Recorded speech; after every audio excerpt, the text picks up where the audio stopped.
हाँ, तो आपके क्लास 11 की जो राजनीति विज्ञान पॉलिटिकल साइंस की जो फर्स्ट वाली बुक है, संविधान वाली, कॉन्स्टिट्यूशन वाली, उसका चैप्टर 3 अपन स्टार्ट कर देंगे, फर्स्ट सेकंड कर चुके हैं, ठीक है। और बहुत ही शानदार तरीके से चैप्टर को अपन कंप्लीट करेंगे, नोट्स भी बनाएंगे, उसके साथ में आपका MCQs वाला जो संडे को टेस्ट होगा, उसके बाद फिर नेक्स्ट चैप्टर स्टार्ट हो जाएगा। सिस्टम वो रहेगा जो 12th क्लास के अंदर चल रहा है, ठीक है। चैप्टर का नाम है इलेक्शन एंड रिप्रेजेंटेशन, यानी कि चुनाव और प्रतिनिधित्व। जैसा इसका नाम है बहुत वैसा इसका इस चैप्टर में हम सीखेंगे। देखो, भारत के अंदर या फिर किसी भी देश के अंदर चुनाव होते हैं, और चुनाव अपन क्यों करते हैं? ताकि हमारा कोई प्रतिनिधित्व करे, हमारा कोई रिप्रेजेंटेशन करे, ठीक है।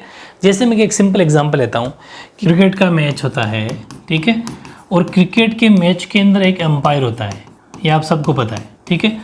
और अंपायर का डिसीजन लास्ट डिसीजन होता है। अगर इस क्रिकेट के मैच में अंपायर ना हो तो फिर क्या क्रिकेट खेलने का क्या मज़ा रह जाएगा? क्योंकि फिर डिसीजन लेने वाला भी तो कोई होना चाहिए। तो ये बंदा एक डिसीजन या निर्णय जिसे अपन बोलते हैं वो लेने वाला होता है। और बस शर्त एक ही रहती है कि निष्पक्ष होना चाहिए, ऑनेस्ट होना चाहिए, ईमानदार होना चाहिए, बस बात यही है, ठीक है। ऑनेस्ट होना चाहिए, ईमानदार होना चाहिए, गलत को गलत और सही को सही डिसीजन कहने वाला होना चाहिए।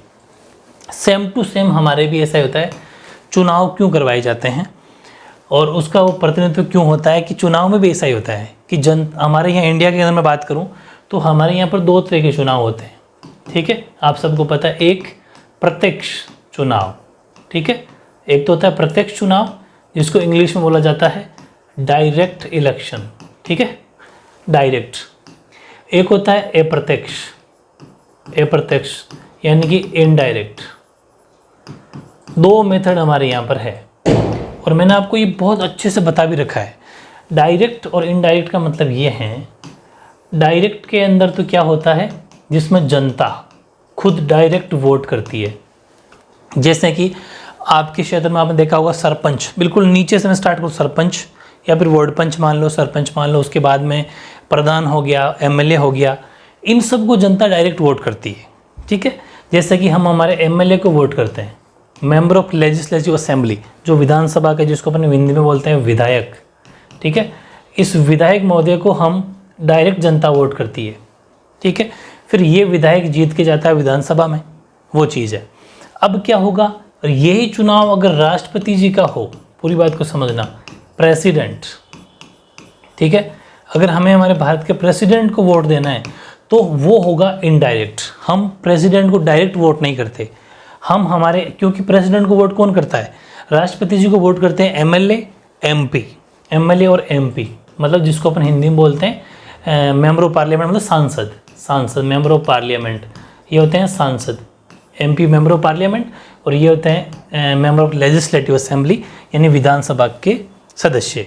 तो ये चीज़ है। तो प्रेसिडेंट साहब को वोट कौन करता है? उनको करते हैं MLA और MP, ठीक है।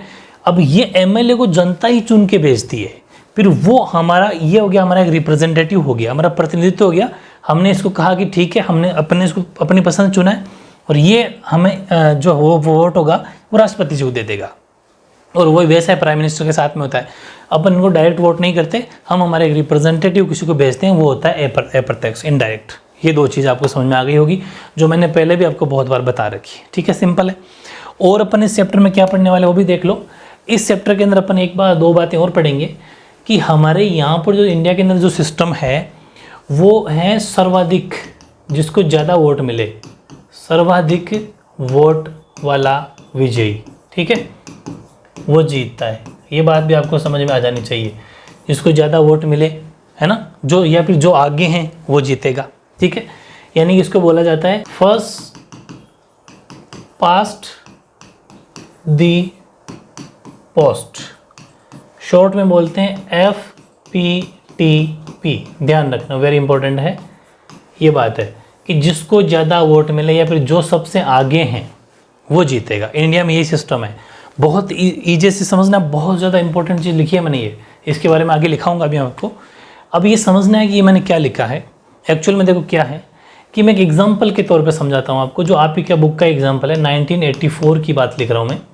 1984 के अंदर लोकसभा चुनाव की बात कर रहा हूँ। लोकसभा चुनाव जानते हो, यानी कि लोकसभा जो दिल्ली के अंदर हमारा संसद है, लोकसभा राज्यसभा 2 सदन होते हैं, 2 हाउस होते हैं। तो लोकसभा चुनाव हुए थे, मतलब ऐसा मान लो कि प्राइम मिनिस्टर जिसमें इलेक्ट होते हैं, तो लोकसभा चुनाव हुए थे।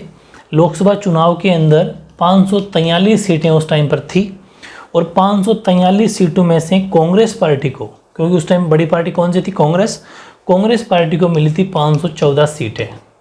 ये बात आपको समझनी है, 514 सीट कांग्रेस पार्टी को मिली। लेकिन अगर मैं बात करूं तो वोट परसेंट की, वोट परसेंट इनको मात्र मिला 48%। अब आप ये सोचेंगे, सीटें तो मिल गई लगभग पूरी, 514 सीट बहुत बड़ी बात होती है 543 में से, ठीक है, लेकिन वोट परसेंट मात्र 48%। इसका मतलब आपको समझना है ना, कि वोट परसेंट से कुछ नहीं होता। जैसे कि मैं कह दूं कि 100 वोट है, बड़े सिंपल एक एग्जांपल की समझना, कि मैं बात करता हूं 100 वोट की। अगर ये एग्जांपल आप समझोगे तभी बात समझ आएगी, वरना आएगी नहीं। 100 वोट, और 100 वोट किसी, ऐसा मान लो कि कोई ज़िले के अंदर कोई तहसील में 100 वोट है, उसमें 4 बंदे खड़े हैं, या फिर ऐसा मान लो कि 4 पार्टियां खड़ी है, ठीक है, चाहे कांग्रेस मान लो, कम्युनिस्ट पार्टी मान लो, ठीक है, कोई आम आदमी पार्टी मान लो, बसपा मान लो, कोई बीजेपी मान लो, कोई सी भी, एक एग्जाम्पल ले रहा हूँ मैं, ठीक है। ये मैं अगर एग्जाम्पल ले लूँ, 4 पार्टियाँ खड़ी है, ये 4 पार्टियाँ हैं। अब कांग्रेस को सपोज इसमें वोट मिल गए, मान लेते हैं अपन 24, ठीक, और इस जो कम्युनिस्ट पार्टी है इसको एग्जाम्पल के तौर पर मैं ले लेता हूँ, मिल गए 22। आम आदमी जो पार्टी है, आप इसको मैं मान लेता हूँ राउंड फिगर में ताकि इजी भी रहे। सपोज इनको वोट मिल गए, मैं बात करता हूँ चलो 28 की, ठीक है, तो कितने हो गया, 4 2 6 और ये 10 और 14, 6 बच गए ना, तो 6 तो वो हो गए। फिर बच गए अपने 26 लिख देता हूँ, ठीक है, 26 बच गए। ये 100 हो जाने चाहिए, देख लेना वो कोई बात नहीं, 100 हो गए होंगे, 14 और 18 20 2, हाँ। तो ये इस तरीके से।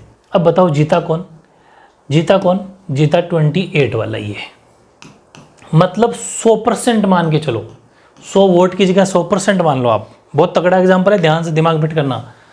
100% वोट थे, 28% वाला जीत के चला गया। 28% में भी सीट तो निकल गई ना, जबकि 100% वोट थे, क्योंकि 3 जगह बट गए।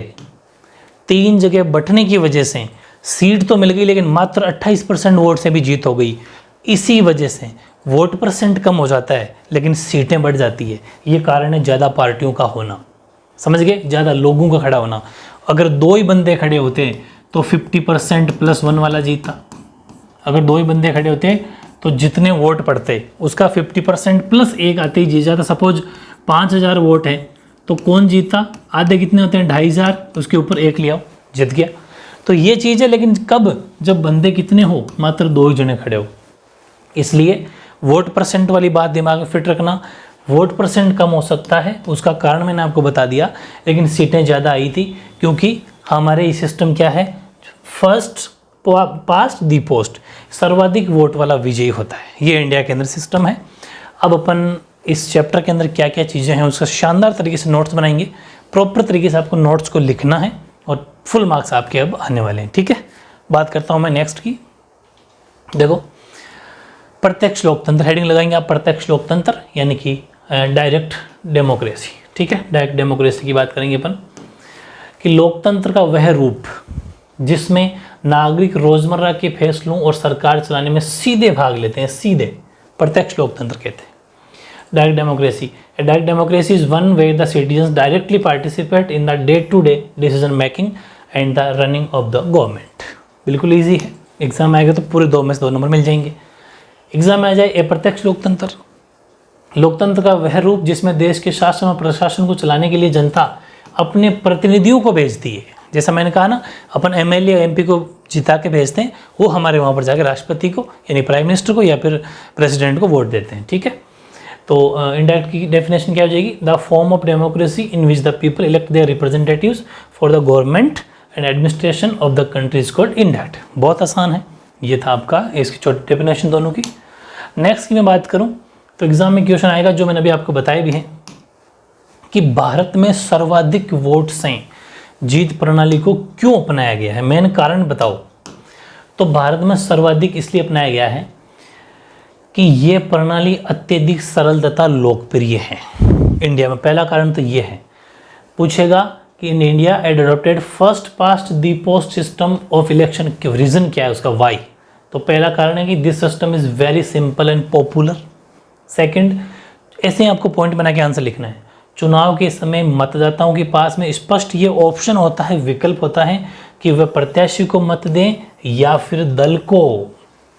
मतलब जैसे आपने भी सुना होगा कि लोग आप कभी किसी से अगर पूछोगे कि और अब की बार किसको वोट दे रहे हो, कि हम तो कांग्रेस को वोट देंगे, अब की बार किसको दें, हम तो बीजेपी को देंगे। ऐसे कुछ पार्टियों के नाम बोलते हैं। या फिर कुछ लोग कहते हैं कि नहीं, हम कोई पार्टी वार्टी नहीं देखते, हम किसी बंदे को देखेंगे, उसको वोट देंगे। तो ये जनता के पास में ऑप्शन है इसके अंदर कि वो चाहें तो किसी प्रत्याशी को जो खड़ा हुआ है उसको वोट दे सकता है, या फिर उसके किसी दल का फिक्स है कि बस मुझे इसी पार्टी को ही देना है तो उसको दे सकता है, उसके पास में ऑप्शन है। In this at the time of election voters have clear choice whether to vote for candidate को दे सकता है या फिर किसी पार्टी को दे सकता है। बेहद आसान है। तीसरा, this system is also the best from of the point of view the representative being accountable to the votes. मतदाताओं के प्रति उत्तरदायी होने की दृष्टि से भी बिल्कुल इंपॉर्टेंट। जैसे आप किसी को वोट दोगे तो उससे कुछ गारंटी दिलवाओगे कि आप हमारे यहाँ सड़क बनाओगे, हमारे यहाँ स्कूल खुलवाओगे, हमारे ये काम करवाओगे, क्योंकि आप उसको डायरेक्टली जानते भी हो या फिर आपके आसपास का ही हैं। तो ये भी इसलिए भी ये सही है। दूसरी, this system paves the way for the formation of A stable government. ये प्रणाली स्थायी सरकार बनाने का मार्ग भी बिल्कुल प्रशस्त करती है। ये कारण है, काफ़ी ईजी है। एग्जाम अगर क्वेश्चन आता है तो ऐसा कैसे आपको लिखना है आंसर, ठीक है। नेक्स्ट देखो, बेहद आसान बातें ली आज इस वीडियो के अंदर, बहुत इजी।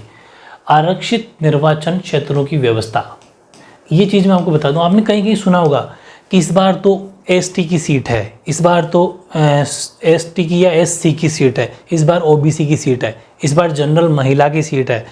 वो होता है रिजर्वेशन। मतलब उस फिक्स निर्वाचन क्षेत्र होते हैं, वहाँ पर सीट फिक्स कर दी जाती है कि इस बार ओबीसी की महिला ही खड़ी होगी या फिर ओबीसी का पुरुष ही खड़ा होगा। फिक्स कोई जगह क्राइटेरिया होता है कि आरक्षित निर्वाचन क्षेत्रों की व्यवस्था से यह आशय है कि किसी निर्वाचन क्षेत्र में सभी मतदाता वोट तो डालेंगे, वोट तो सभी डालेंगे, लेकिन प्रत्याशी जो कैंडिडेट होगा वो केवल उसी समुदाय या सामाजिक वर्ग का होगा जिसके लिए वह सीट आरक्षित है। ऐसा क्यों करते हैं? ऐसा इसलिए करते हैं कि बेसिकली क्या होता है, कहीं पर क्या होता है कि जैसे कोई ऐसा क्षेत्र है, कोई भी एक जगह, मैं एग्जांपल तो क्या लूँ, खैर कोई सी भी एक जगह है जहाँ पर ओबीसी के लोग कम है, जनरल के ज़्यादा है, या फिर ऐसा मान लो कि जनरल के कम है, ओबीसी के ज़्यादा है, तो हमेशा फिर जो ज़्यादा होगा वही वो जीतेगा। तो फिर जो कम है उनका कभी नंबर नहीं आता। इसलिए सरकार ने फिक्स कर दिया कि भाई सभी को सभी को नंबर आना चाहिए, सभी को रिप्रेजेंटेटिव करने का मौका मिलना चाहिए, सभी को अपने आप को एक मौका देना चाहिए। इसलिए अपना कैंडिडेट सभी जाति धर्म के लोग चाहते हैं कि हमारा कैंडिडेट होना चाहिए, इसलिए उसको बराबरी करने के लिए ऐसी सीट फिक्स कर दी जाती है। वोट सब डालते हैं, लेकिन जीतेगा या खड़ा वही होगा जो जिस भी उससे आता है, ठीक है। ये बात कि सिस्टम ऑफ रिजर्व्ड कॉन्स्टिट्यूएंसी, तो in reserve constituency all voters are eligible to vote, but candidates must belong to only a particular community और social section for the which seat is reserve, जिसमें ये सीट रिजर्व है, ठीक है। Next की बात करें अपन, नेक्स्ट है कि ये भी वेरी इंपॉर्टेंट है, जो आपने छोटी क्लासेज में पढ़ा होगा, सार्वभौमिक वयस्क मताधिकार, यूनिवर्सल सफरेज या फिर यूनिवर्सल एडल्ट फ्रेंचाइजी, दोनों ही नाम सही है, ठीक है। कि जब देश के सभी वयस्क नागरिकों को जाति, धर्म, लिंग, धन, स्थान आदि के आधार पर उत्पन्न भेदभाव के बिना समान रूप से मतदान का अधिकार दे दिया जाए तो उसे कहते हैं ये सार्वभौमिक वयस्क मताधिकार।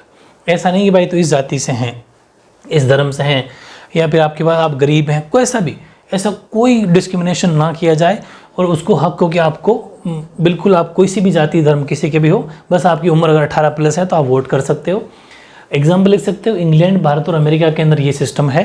न्यूनतम आयु 18 वर्ष है इन तीनों देश के अंदर, और सिस्टम भी यही है। इसकी निश्चित आयु के पश्चात प्रत्येक नागरिक को मतदान करने का अधिकार है। निश्चित आयु क्या रहेगी? 18 साल, ठीक है। तो when all the adult citizens of country are given the right to vote equality without any discrimination on the basis of caste, religion, sex, wealth, so किसी के बेस पर ना किया जाए तो is called universal franchise. Its minimum age is 18 years in England, India and America. After this certain age, every citizen has eligible to vote here. वो अगर इस एज को अगर उसने पूरा कर लिया तो फिर वो वोट कर सकता है। बहुत ईजी है, ठीक है। और मैं नेक्स्ट की बात करूँ अब नेक्स्ट स्पेशल मेजोरिटी, विशेष बहुमत। अपन ने बहुत सुना है पहले भी कि प्रेसिडेंट को पद से हटाने के लिए स्पेशल बहुमत या विशेष बहुमत या स्पेशल मेजोरिटी की जरूरत पड़ती है। ये क्या होती है?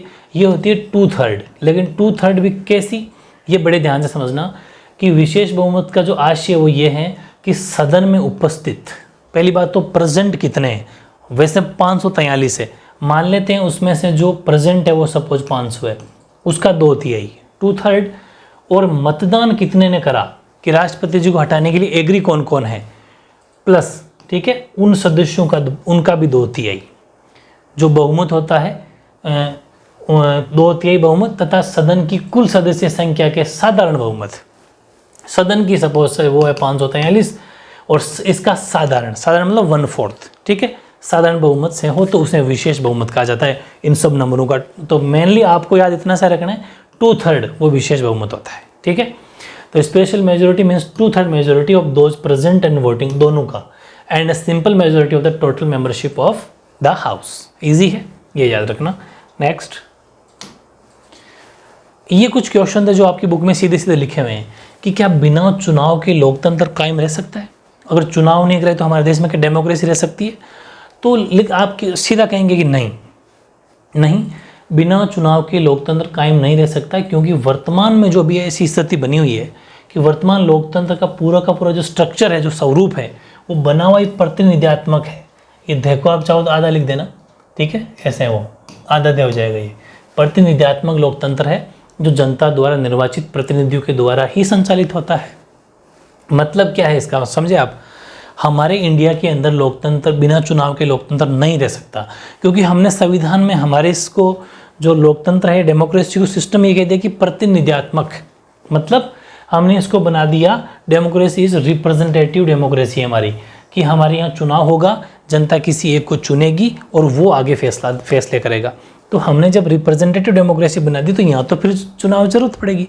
इसलिए no, democracy can not survive without election because the present form of democracy is representative democracy, ठीक है। तो which operates only through representative elected by the people, जो जनता के द्वारा चुना जाता है उसी के द्वारा पॉसिबल है। तो ये आपकी बुक का क्वेश्चन था, वो पूरा हो गया। नेक्स्ट आपकी बुक में ये कि क्या बिना लोकतंत्र के चुनाव हो सकता है? ये चीज़ भी इंपॉर्टेंट है। Can we hold election without having democracy?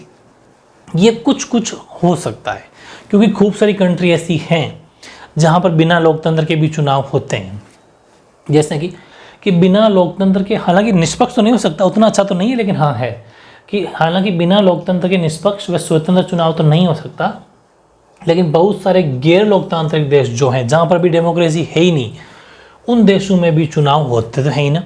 तो वास्तव में वो भी कोशिश करते हैं कि गैर लोकतांत्रिक शासक स्वयं को लोकतांत्रिक साबित करना चाहते हैं, करने के लिए बहुत आतुर रहते हैं। इसके लिए वे चुनाव ऐसे ढंग से कराते हैं कि कोई शासन में कोई खतरा ना हो। ये चीज़ थोड़ा लिख देना कि तो without democracy there can be no fair and free elections. उतना अच्छा तो नहीं है, लेकिन हाँ many non democratic country, many यहाँ वो साइन लगा देना, many democratic countries also have elections. In fact non democratic rules are very eager to prove themselves democratic for this. They conduct election in such a way that there is no threat to their rule. जब वो शासन करे तो वो कोशिश ये करते हैं, जैसे कि राजा का शासन इंग्लैंड वगैरह के अंदर जो है, वहाँ पर क्या होता है कि अभी वो पूरे डेमोक्रेटिक कंट्री नहीं है, ठीक है, लेकिन वो ये कोशिश करते हैं कि हम डेमोक्रेटिक जैसे रहें, मतलब निष्पक्ष चुनाव भी करवाते हैं वो, और मतलब काफ़ी कोशिश करता है, लेकिन इतना अच्छा नहीं कह सकते क्योंकि यहाँ पर सीधी जनता के सामने सब कुछ ऑप्शन है, ठीक है। तो ये भी आंसर लिख सकते हो आप। नेक्स्ट है, भारत में चुनावों को निष्पक्ष और स्वतंत्र बनाने हेतु चुनाव सुधार संबंधी कुछ सुझाव आपको अगर देने हो, कुछ सजेशन अगर आपको देने हो तो क्या होंगे? देखो, suggest electoral reforms to make election fair and free in India. तो आंसर ये रहेंगे, पहली बात तो ये कि समानुपातिक प्रतिनिधित्व प्रणाली को लागू किया जाए, ठीक है, समानुपातिक प्रतिनिधित्व प्रणाली, ठीक है। दूसरा, महिलाओं को रिजर्वेशन दिया जाए। सब कुछ इजीली सब पढ़े हुए हैं, सब कुछ पढ़े हुआ है पिछले चैप्टर में। धन के प्रभाव को नियंत्रण, मतलब ऐसा नहीं कि जो ज़्यादा पैसे वाला वो बहुत ज़्यादा लोगों के सामने पैसा दिखाए या उस टाइम पर कुछ लालच दे दे, उस पर कंट्रोल होना चाहिए। फिक्स कर दो कि 5 लाख से ज़्यादा पैसा खर्च नहीं होना चाहिए, ज़्यादा गाड़ी घोड़े नहीं दौड़ाने पड़ेंगे, इतना प्रचार नहीं कर सकते, सब बातें कंट्रोल कर दो उस पर। अपराधियों से चुनाव नहीं लड़ना चाहिए, उनको रोक लिया जाए, ठीक है। यानी कि proportional representative system should be implemented, women's को रिजर्वेशन दिया जाए, control on the role of money, prohibition of contesting the election of criminals को बिल्कुल सीट टिकट नहीं देना चाहिए, और बैन मतलब प्रतिबंध of caste religion based election, यानी कि जो जाति धर्म आधारित कोई चुनाव की अपील करता हो उसको रोक लगा देनी चाहिए। जो अपनी कहता है कि हम इस जाति के हैं, हम इस धर्म के हैं, ऐसा कह के वोट बटोर रहता है, उस पर रोक लगा देनी चाहिए। जो राजनीतिक दलों को और ज़्यादा पारदर्शी तथा लोकतांत्रिक बनाया जाए, ये भी है। Political party should be made more transparent and democratic, मतलब साफ साफ होना चाहिए कि ये हमारा सीएम का चेहरा होंगे, मतलब ये सीएम बनेंगे और हम ये काम करेंगे, थोड़ा पारदर्शी बनाओ उनको। और हर नेता की ये वो एक संपत्ति जो उसका ब्यौरा आना चाहिए कि जब ये खड़ा हुआ था तब इसके पास में कितनी प्रॉपर्टी थी और अब साल 2 साल 5 साल में कितनी प्रॉपर्टी हो गई, सब ऐसा होना चाहिए। Increase in public vigilance and activism, जनता की सतर्कता और सक्रियता की मैं वर्दी के जनता की थोड़ी और कुछ पावर बढ़ा दो कि वो उनके बारे में थोड़ी सतर्क रहे, उनके बारे में कुछ जान सके। तो कुछ 5-7 रूल है जो आप सजेशन सुझाव जो आप लिख सकते हो, बेहद आसान है, ठीक है।